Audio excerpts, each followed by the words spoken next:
Welcome back to the show. We got a lot to discuss today. I want to go over some of the key fundamentals that I'm looking for with my investment with XRP, and you might want to look at them too. Not financial advice, but they are some key things, and we're going to get into those right now. Let's go ahead and roll that beautiful intro. Here we go. This is Digital Perspectives with Brad Kimes. Subscribe for new content notifications. Now, here's Brad Kimes. Come on in. Welcome back to the show, everybody. You can follow me on Twitter at BackupBradleyAbove at the top of the screen and everything that we're talking about here today. Over 1.7 trillion for the cryptocurrency market cap collectively. That is impressive. Even more impressive is that 1 trillion plus of that is the Bitcoin market cap, and the rest of the 700 billion is spread up amongst the other 8,794 tokens that are in this space. So that is a heck of a number. We'll keep an eye on it. Here's another number that's driving me crazy. It's 44 cents. XRP 0.4465. It's ranging between 42 and 46 cents. We'll keep an eye on it. Look, there's head on a swivel. This is crypto. You never know. And here's one of the reasons why.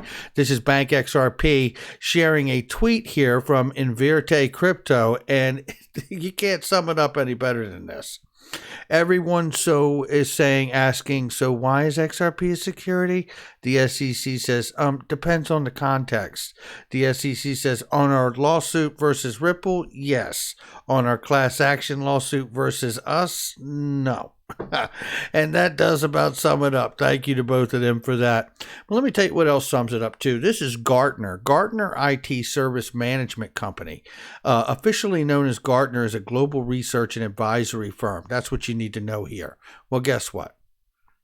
Shout out to my main man who sent me this. It was, in fact, and I wrote your name down. 1 second. I got to shout him out for giving it to me, and I really do appreciate it. And I can't remember. I know I wrote it down on one of these pieces of paper. I'm like a mad scientist in here with all the papers. But this is from Gartner, and this is primary blockchain technologies utilized in consultancy engagements in 2020. And look at Ripple. Look at Ripple. The most utilized blockchain when it comes to blockchain technologies utilized in consultancy engagements. Ripple's right there. So's Corda. And obviously Hyperledger Fabric, which is involved as a consortium of different blockchain protocols. So there we have it right there. So that was King Sneaky Muse. That's who that was. Thank you, King Sneaky. I appreciate that. And this is very important. And here's where we get into it for today here. Okay, key fundamentals I'm looking for with my investment of XRP. Not financial advice, but I think you're going to want to know this information. This, to me, is where it starts setting up XRP for the win. Everything that we know, the lawsuit, everything. There's I've always said this. There's a reason the SEC is suing Ripple over XRP being an unregistered security as opposed to some other coin like Dogecoin. There's a reason that the case is so important because it's going to, I believe, help to, whether it's this case, whether it's dropped or another case is picked up. I don't know if this is over until it's over, right?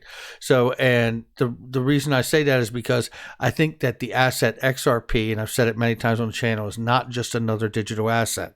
It is a digital asset that is going to be a part of the framework of the entire digital asset space, or the new financial system, if you will. This here is Emi Yoshikawa, who is Ripple Vice President of Corporate Strategy and Operations. She has been active internationally, including, listen to this, participation in the IMF and World Economic Forum. I would like to reduce friction for international remittances as soon as possible, she says. Let's go into this because this is the article and it's very quick. But it asks, what is sustainable financial infrastructure that utilizes crypto assets? The shape of blockchain that Ripple is aiming for. And it goes on to say Ripple has built an international remittance network called RippleNet and put it into practical use as a system for mainly overseas remittances. It has been well received by the financial institutions that introduced it, and we'd expect a further increase in users in 2021. Emma Yoshikawa leads the strategy for business expansion at Ripple. We interviewed her, who is familiar with the field of financial technology and gives lectures on Ripple's solutions and philosophies at domestic overseas technology events. And I had the pleasure of meeting her at the 2019 Swell in Singapore, and she was extremely nice, and I hope that she is doing well. So looking here, this is the XRP Ledger Foundation.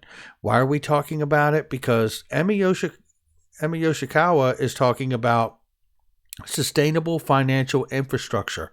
We've heard all the banks, the central bank of central banks, Benoit Coyer from the BIS talk about, Augustin Carstens talk about, carbon neutral, a going green, right? We've heard the narrative from the World Economic Forum, the Great Reset. We've heard the narrative from the IMF that we need a new Bretton Woods. All of it comes down to speaking about a sustainable financial infrastructure that has zero carbon footprint or next to it. So the reality is we're talking about protocols, payment protocols, and in particular, we're talking about the XRP Ledger open source technology protocol, which we know is really being used everywhere and certainly by a private fork of central banks. This shows just how long the relationship with the World Economic Forum has been going on with Ripple.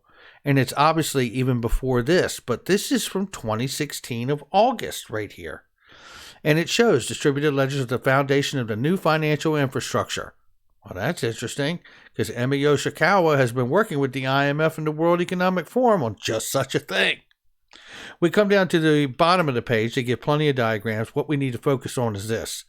The findings in 2016 from the World Economic Forum defines in no uncertain terms that the benefits of widespread adoption of DLT are essential to the financial infrastructure of the future. Immutable transparency and autonomy are transformative characteristics of distributed infrastructure. That's right. We're talking about the XRP ledger is what we're talking about. The challenges of standardization and harmonious regulation seem small and surmountable when the problem and the solution fit so neatly together. This is 2016, I remind you. Then here in 2020 of January last year, we had this from the World Economic Forum that I have been running up everybody's flagpole on page 17. Where they had designed a template, a policymaker toolkit, if you look to the top left, that was really handed out to everyone at the World Economic Forum for a template and a toolkit on how to design and make your central bank digital currency. Here it says crypto assets designed for inter or intrabank payments and settlement, JPM coin, and none other than XRP. Well, as you remember, we already know that, they are, in fact, piloting private ledger on the open source technology of XRP Ledger. Let's not forget that one. It's coming to light is what we're seeing. These, to me, become speculative things that we have speculated about for a long time and now are being revealed that they are, in my eyes, maybe someone else's it's different, but in my eyes, they're confirmed. And it is happening. And it is happening right before our eyes. To add to that, Sheila Warren, who is the head of blockchain and digital assets team at the World Economic Forum, was at the most recent Swell event last October, and she spoke there as a keynote speaker. Well, that's interesting because just 2.5 months ago, in December, this was released for the World Economic Forum, where they discussed again on page 7, as many different companies they discussed in blockchains, but they discussed Ripple and highlight that its technology and RippleNet are all really set up to be able to solve a problem to address $10 trillion problem for trapped capital that is required for cross-border payments. That was 2.5 months ago by the World Economic Forum, for which Emma Yoshikawa is obviously been working and participating with the IMF and the World Economic Forum. Now, why do you suppose she's working with them? because they're not going to use it? You think that's why she's been working with them? Because they're just going to blow this whole thing off and go with something else? Is that what it is? No, that's not it. So then we have this. This is the IMF, and this is a document that came out that was covered last August, last summer, moving up close to a year now. But last summer, we covered this document, Mickey B. Fresh and myself on the show. And what we found were many, many different places throughout this document that RippleNet is highlighted by the IMF as a solution to traditional message payment systems. And it goes on to talk about in this particular document how FSOC, the Financial Stability Oversight Council, could step in and deem such a thing systemically important. Don't believe it. It's still true. Looking right here, it says also network or network-based application service providers such as RippleNet are not subject to specific regulatory requirements and do not need a specific license. Certain new services, such as the offering of digital platforms networks, e.g. RippleNet, offer services that are very similar to the ones offered by traditional payment messaging systems without being subject to activity-specific regulation and oversight. Well, this is just one of many, many comments throughout this PDF with the IMF that we covered. And by the way, you can go into the search box on my channel page in that search box and then put the IMF and FSOC, and you will find tons of information of even deeper understanding of how long this conversation has been going on with the right entities that we are talking about today. Now, again, just to highlight here, I did play part of this clip in my earlier video today, but it is pertinent here to understand what he's saying as we are talking about the XRP Ledger open source technology protocol. That's what we're talking about here. Let him set the tone and we'll get into this. Here we go. One has been China. China has launched now a digital yuan. There's millions of people in China now using this. There's hundreds of companies involved in this effort. And China has big plans for this. They intend to seed their digital yuan into the global environment by giving it away to visitors at next winter's Olympics. When they arrive at the airport, they're going to get yuan digital wallets. They're going to receive digital yuan. They're going to use it throughout their visits to Beijing, and then they're going to take it back to their home countries. They see this as a huge advantage. Why? Because who controls the underlying protocols, who controls the underlying standards of the future of money will control the future of money. You hear what he just said? Who controls the underlying protocol will control the future of money. You still with me? Get your dirty socks off the coffee table and put the cookie crisp down. Stop eating cereal out of a Tupperware bowl, right? You know, this is what we're talking about here. We're talking about who controls the underlying protocol controls the money. XRP Ledger and the ILP have always been about what? All the money. It's not my mantra, not my slogan. It's theirs. I just hold them to it. And you know what? And every day, every week, every month, every year that I'm in this, they keep showing up. They keep showing up. Ripple, XRP, the Ledger, RippleNet, they all keep showing up in the right places that they've done the work. And they continue to do the work. And it is about the underlying protocols. And whoever does control that controls the money. And you better know that you better want it on the XRP Ledger more than you're going to want it on a ledger for the digital yuan. I can tell you that much. Now, here is another reminder of an old clip. Now, there's, for the OGs in the space, you guys have seen this and you'll probably just enjoy another spin of it. But if you're new here, and there's 400 to 500 people joining this channel every day, if you're new here, this is Glenn Hutchins, who is a major investor in this space, DCG Group, who's also invested into Ripple and many other projects in this space.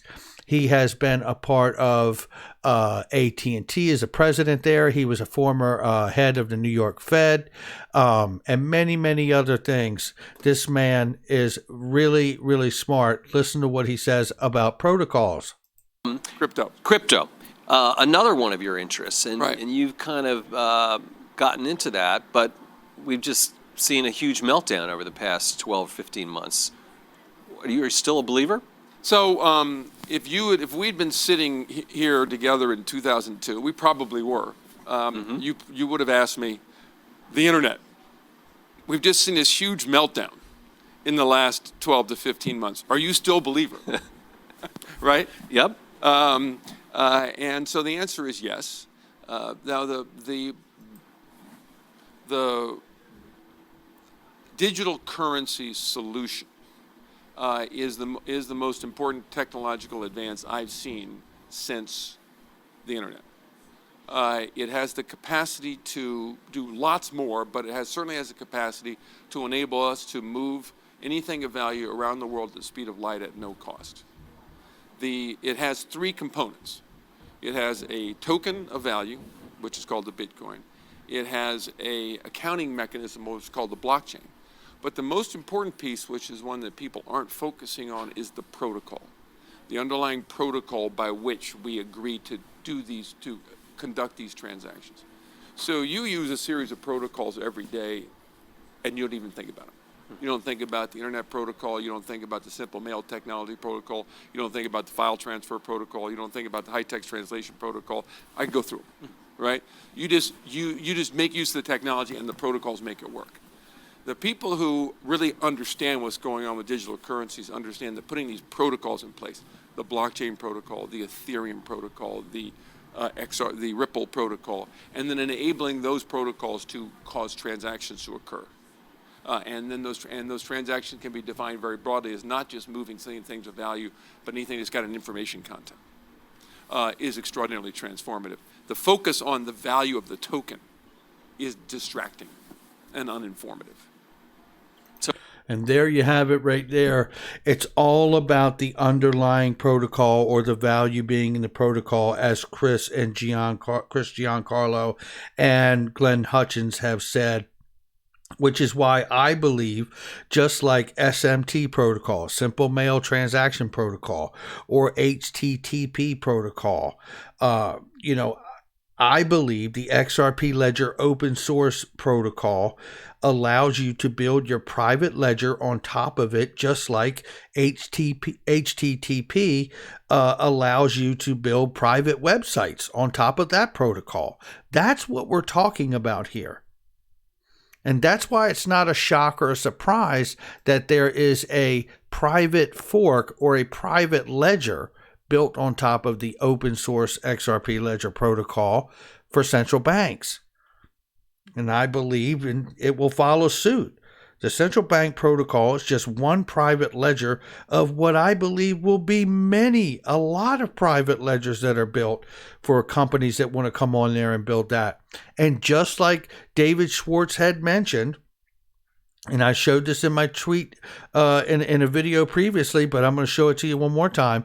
Just like David Schwartz had said, if someone wants a walled garden, you give it to them. And when you can't convince them otherwise, you build them a walled garden with a big red button that says press to lower the walls, then you wait. And then he goes on to say, at first, those both inside and outside the walls perform a kind of arbitrage service. The walls are eventually seen as an inconvenience, and people wonder why they were ever there, why they ever thought they wanted them. And it's just a really fine point to make here to say that, for me, the most important fundamental of XRP is the open source ledger protocol. Because if it doesn't mimic in a similar, or at least rhyme, like the protocols that make up the internet that we use today, it's worthless. Hell, maybe it's even Bitcoin. All right, that's going to do it for me. Hit the like and subscribe. Leave a comment below.